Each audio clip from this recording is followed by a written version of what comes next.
Hey, church, I just want to give you another quick update on week 3 of the talk. Amanda Rayfeld actually talked for us, so she did a great job. If you see her, just give her a quick thanks for doing that. And she really let us know, it from the girls' perspective and what guys should know about kind of girls and where they're at. But before I get into that, I want to share something that happened in small groups for me because I think it was super interesting that the takeaway at least, and it's important for you to know because I had about maybe 8 people in the small group, and this is what I wrote down, that they seemed to really care about who they were dating, that they actually cared about what that person would look like. And I mean, it's kind of a unanimous decision that they want someone nice. They want someone good for them. They want someone godly, someone who's going to serve them, someone who's going to be kind and gentle and listen to them. All these things that they really care about that. And another important fact that I want you to know is that they care whether you approve of them or not. Meaning they care, your opinion matters to who they date. If they bring someone home and you don't like them, they take note of that and they want to approve you. I mean, they want to please you. They want to say, this is the person that I'm bringing home. I hope mom and dad approve of it. So really take note of that. Like, they actually care what you think, even though they might not act like it. They care what you think. And the more surprising part of that to me was when I asked, okay, so approval, like your parents' approval is very important to you. How involved are your parents when it comes to relationships, when it comes to dating? And all of them said little to none at all.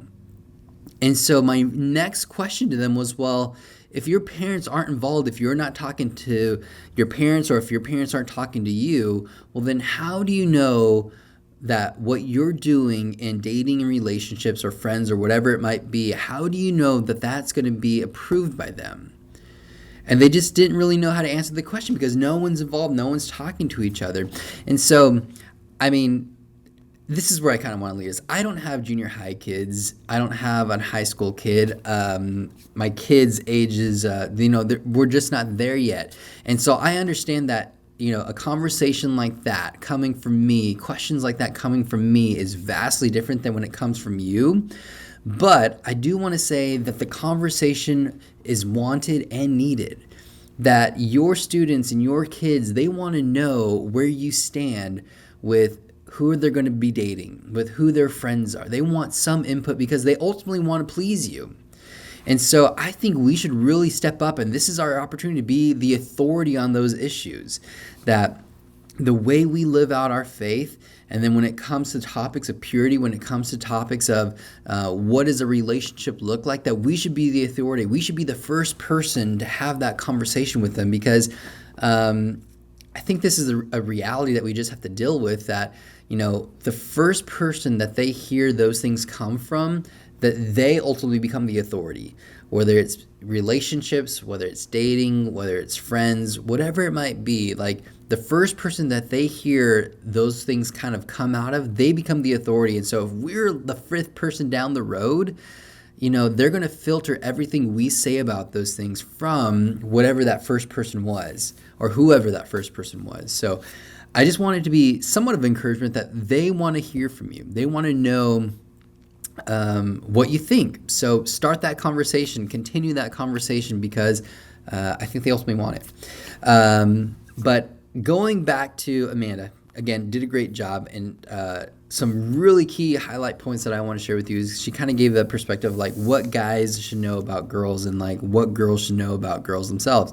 And some of the points that I kind of wrote down was a woman's heart should be hidden in God so that a man has to seek him just to find her, which I think is so true for guys to hear that and girls to hear, that you should only be chasing after Jesus. Like, if someone can't keep up with you when you're chasing after Jesus, then they don't really deserve to be in your realm. Like, that's what it should be all about. Again, it's a hard one. I think she even mentions like it was a cycle of like, you're following Jesus, but then some cute boy comes along and you get a little distracted, and it's easier to follow that cute boy than it is to follow Jesus. So why not go with the cute boy?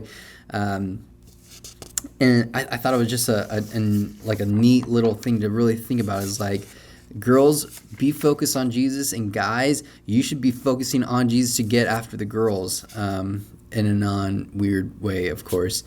And then, let's see.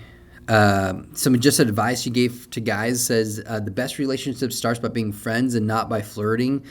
That girls really are watching, how you treat your sister, guys, how you treat your mom, how you treat your aunt. And so really for guys to step up and start, practicing those things at home, that when they see their mom, that they should be helping their mom, serving their mom, becoming the person that they ultimately want to be with. Are they becoming, or are they just looking? Back to that whole theme.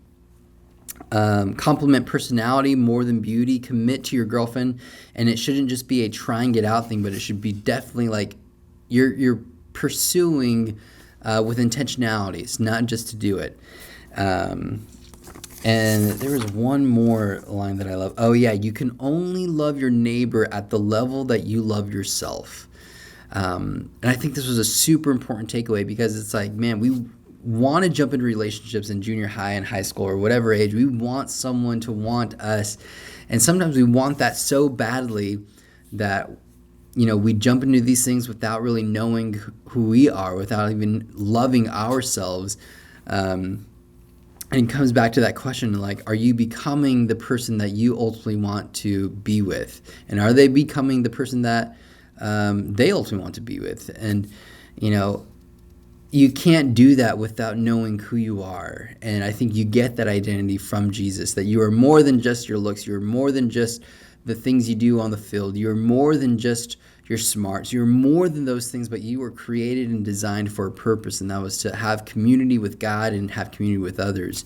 And so I want to leave you with that, and I'll have small group questions at the bottom. But again, going back to the beginning, I think it's important for you to know that your students want to hear from you.